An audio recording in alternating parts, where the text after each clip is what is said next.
then the fracture walls come back into contact, we can see that that the magnitude of that stress shadow decreases, but there still is some residual value, likely due to the propent and the residual aperture that these fractures contain. So we'll stress shadowing is fundamental to understanding ResFrac simulations, and then we'll touch on that a lot more detail later on. One of the cool benefits, though, of keeping track of the full stress tensor in 3D is that we can do a lot of model on shear stimulation or fracture sliding. So we've got more column analysis for fracture slip available. So here's an example of a well with a fault that we believe is kind of running at an oblique angle across the wellbore. When we start to frac into this individual stage, this fault pressures up until it actually slips. And so what we're showing here is the magnitude of the sliding displacement as the frac job is going on. So we can see that actually this fault actually slips and might dilate, and then I have mode 1 kind of tensile fractures that form and propagate off of this fault.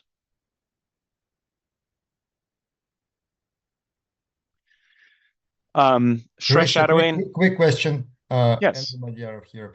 Hi, Andrew. About the displacement discontinuity, is that based on a homogeneous space, or is it it takes into account the layered structure?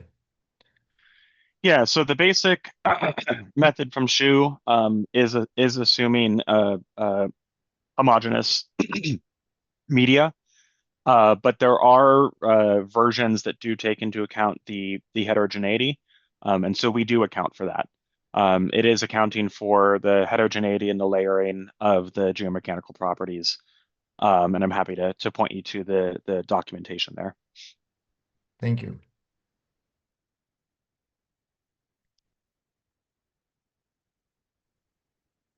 All right, so stress shadowing is important for lots of things, but one very simple way to look at it is with relating to frac sequencing. So here is an example of just why frac order is important.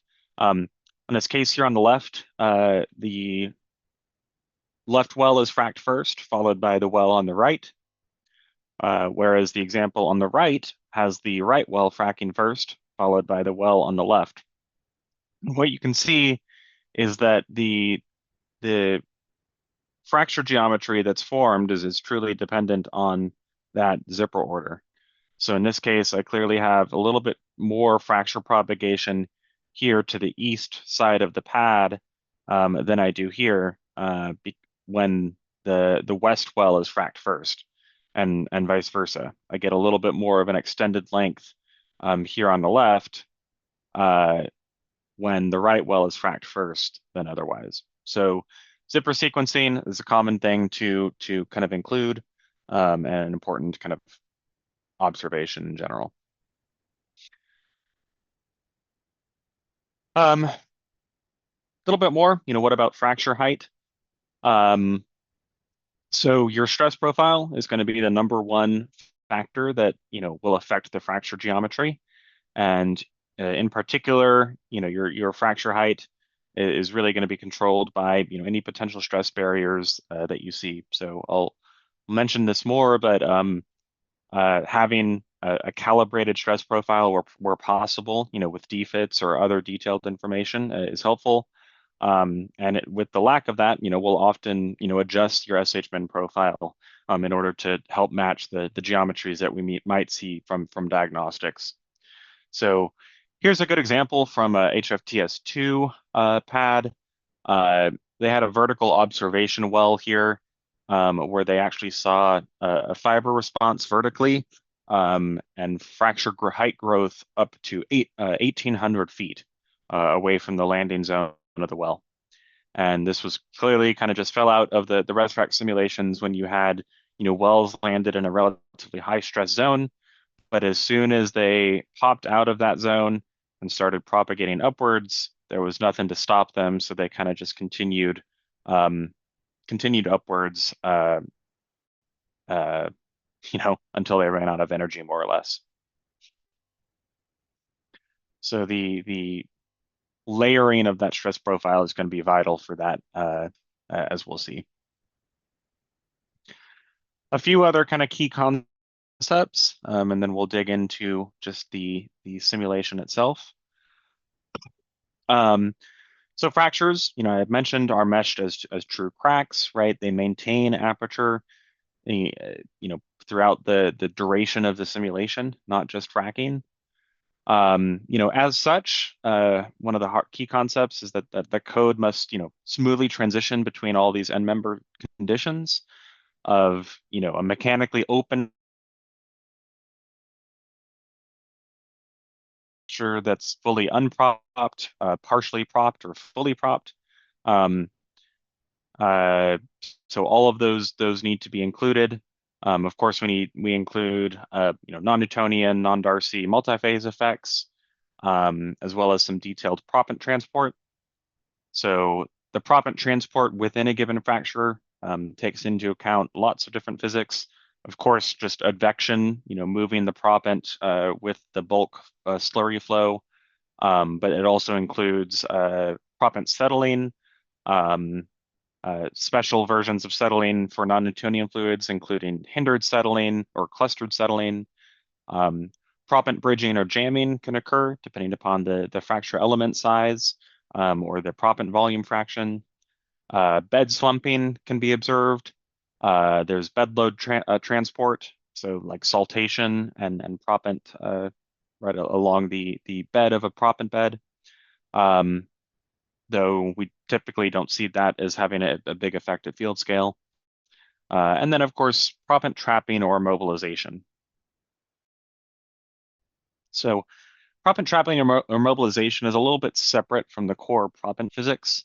We'll review this a lot more when we talk about history matching, but the general concept is that if you treat uh, these fractures purely as slots with no kind of mesoscale complexity or roughness, then the amount of proppant settling towards the bottom of the fracture that we would observe from the simulation is far greater than is supported at field scale, um, from various different types of diagnostics. One, the just general use of and modeling of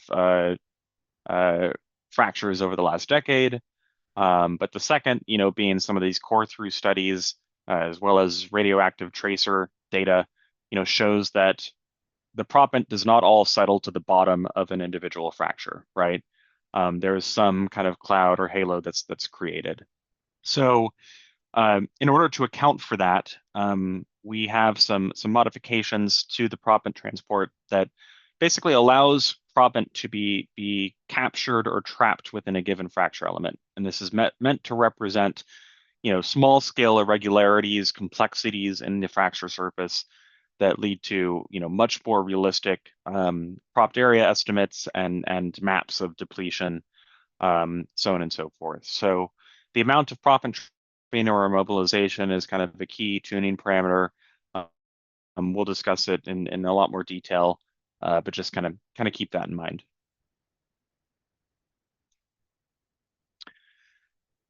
Next up, a little bit of a laundry bag of some other key concepts I've kind of alluded to, but may not have fully defined yet. We typically model what we call a sector.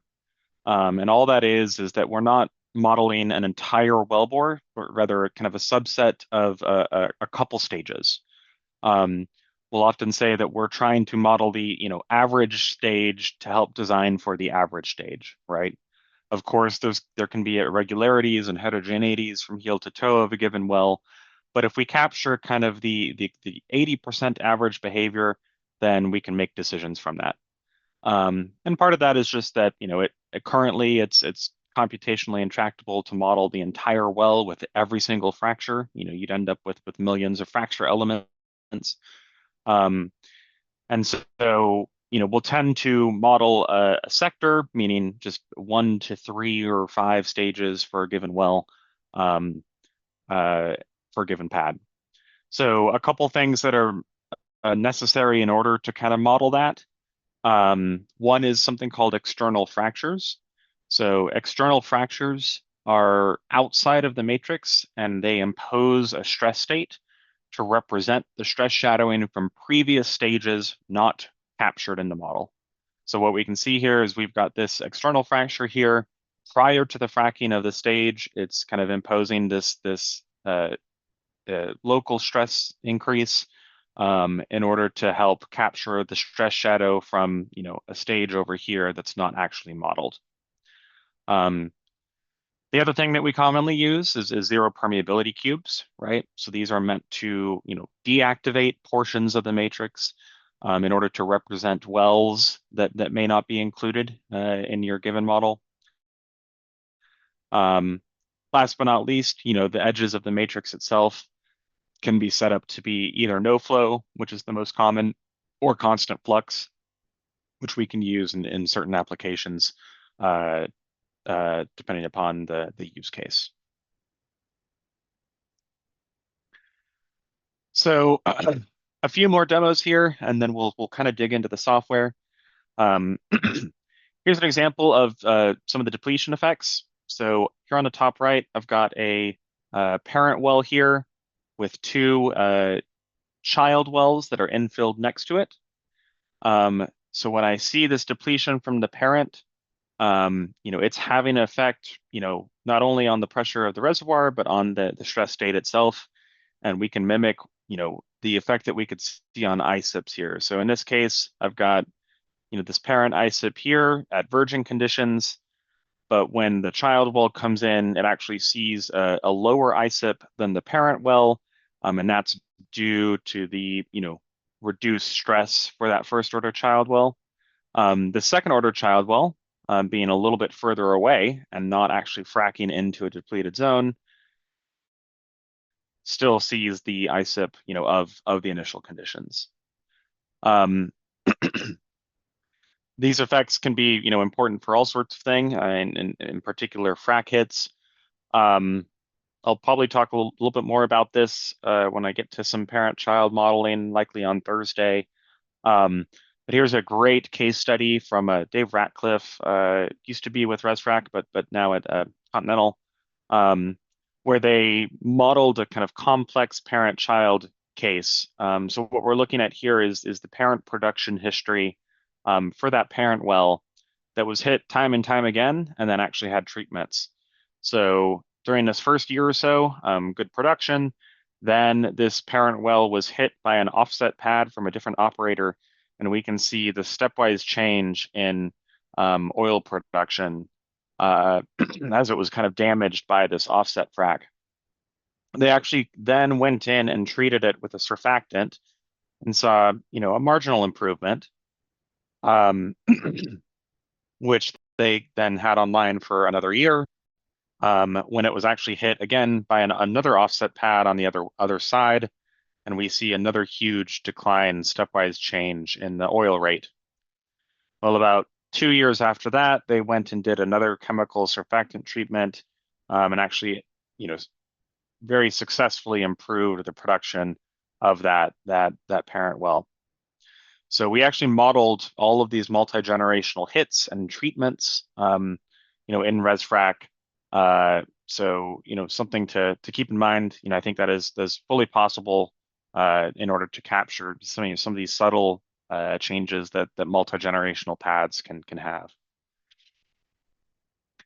Modeling depletion is also really important for refracs. So we can discuss some details about refracs, in the future, but here's just a visual example of a primary completion followed by kind of a refrac, with a different completion size here.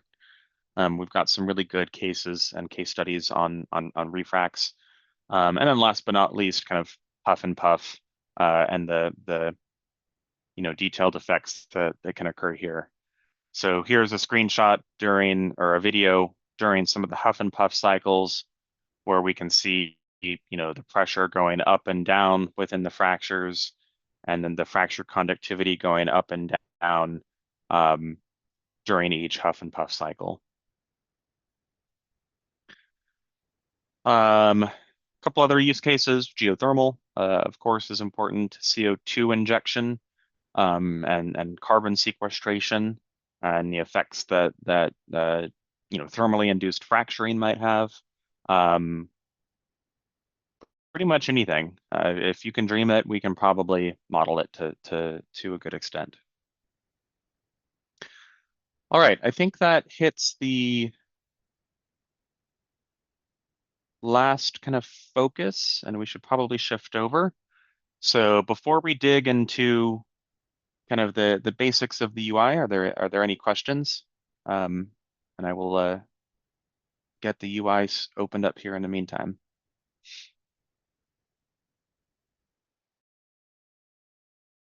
Chris, you mentioned that you're going to share the physics equations that are available for ResFrac. There was a link on one of the uh, preparatory documents that were sent to us, and I tried to download that link and it's not functional. Do you know which link that is? It's a PDF file that shows all of the physics and the math behind ResFrac.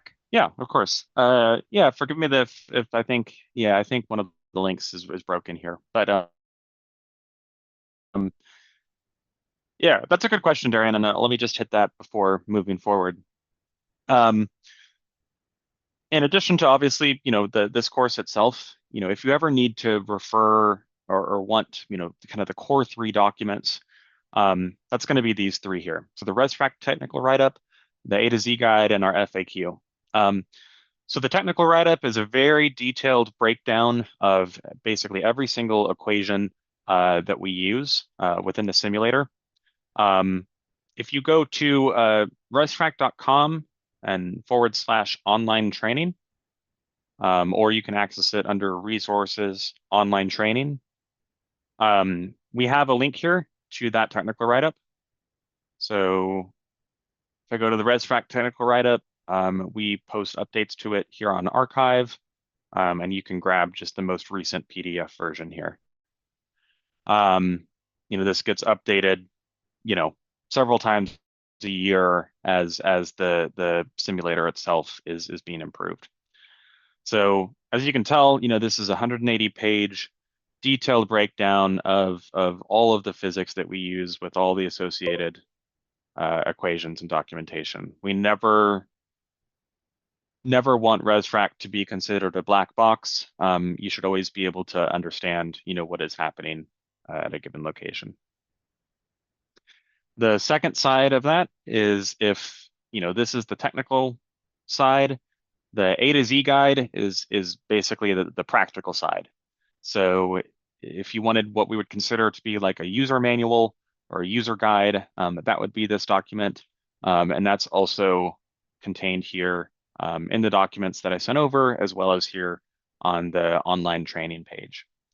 So the A to Z guide contains, the practical side of things, how to run structure history matches, um, how to work through, the assisted history matching tool or the sensitivity analysis tool, so on and so forth. And I'll refer to this in a little bit more detail, in particular, this section 8.5, the history matching cheat sheet, at some point later tomorrow.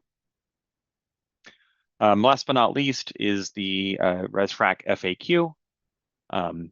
So this is another kind of long document, but that just contains, common questions that we'll have that basically otherwise didn't fit well in either the technical write-up or the A to Z guide. So if you ever have a question, always worth perhaps hitting this first and doing a quick, control find to see if your question might already be answered here. Yep. So I will jump over to the UI and we will get started.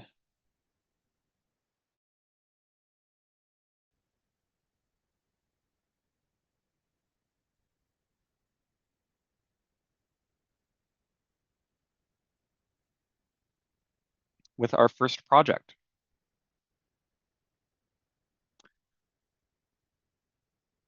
All right.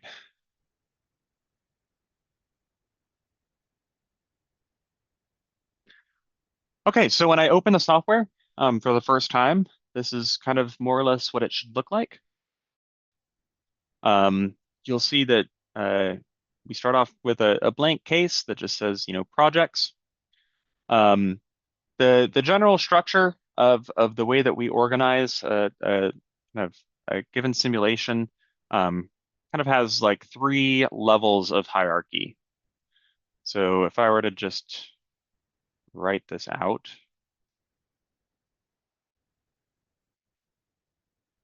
at the top level are projects.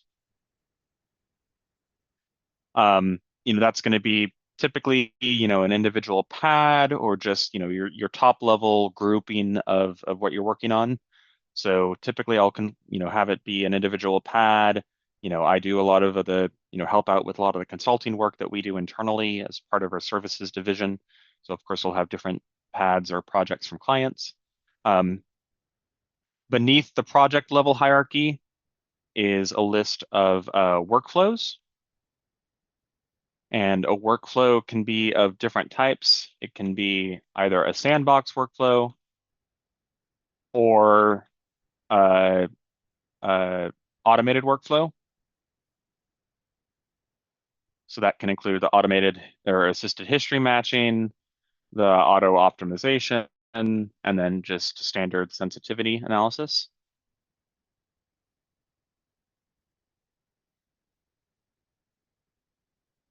And then beneath the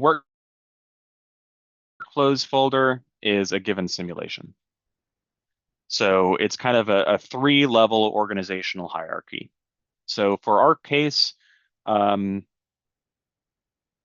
going to create a new project here. So on this green button, I can go ahead and say create project. I'm going to give that project a name. I might call it, July 26 virtual training.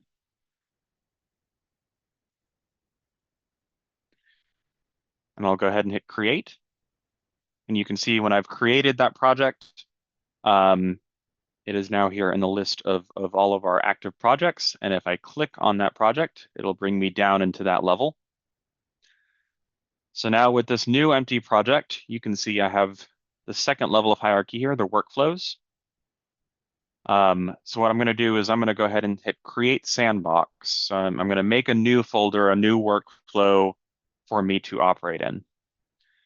So the difference between a sandbox versus one of the automated workflows is that a sandbox is just a folder in which I run and manually create and a simulation, or multiple simulations.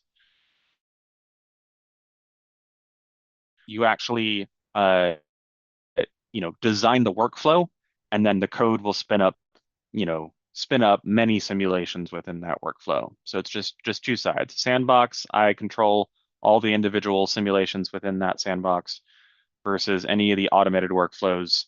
I design the workflow, but then the code itself will spin up simulations depending upon the structure of that.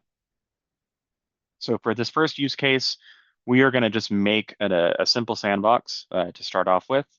I'm going to say create sandbox, and maybe I might just call this like day one. I can provide a description if need be. Then we'll go ahead and hit create.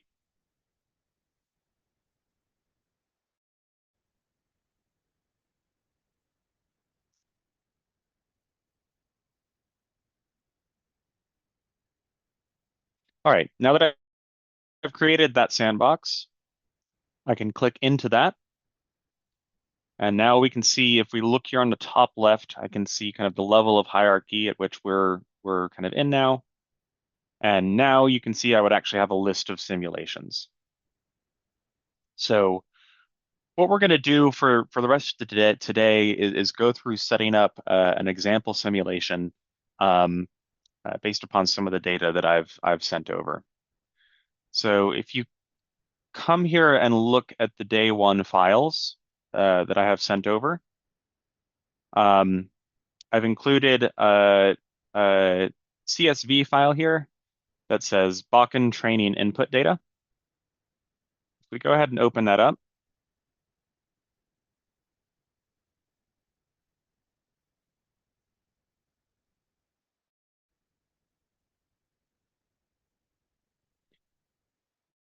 I'll wait for my Excel to open.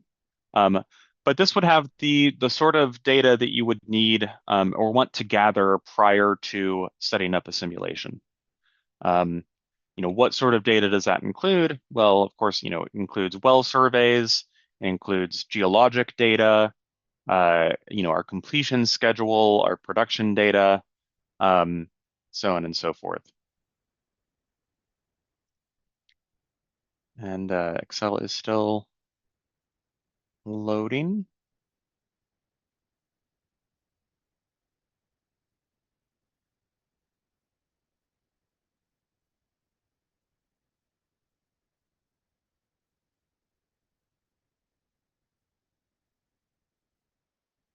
Bruce, I downloaded these as .zip files, but they don't open. I don't know if you can download an entire day at a time, or do you have to download each individual file separately?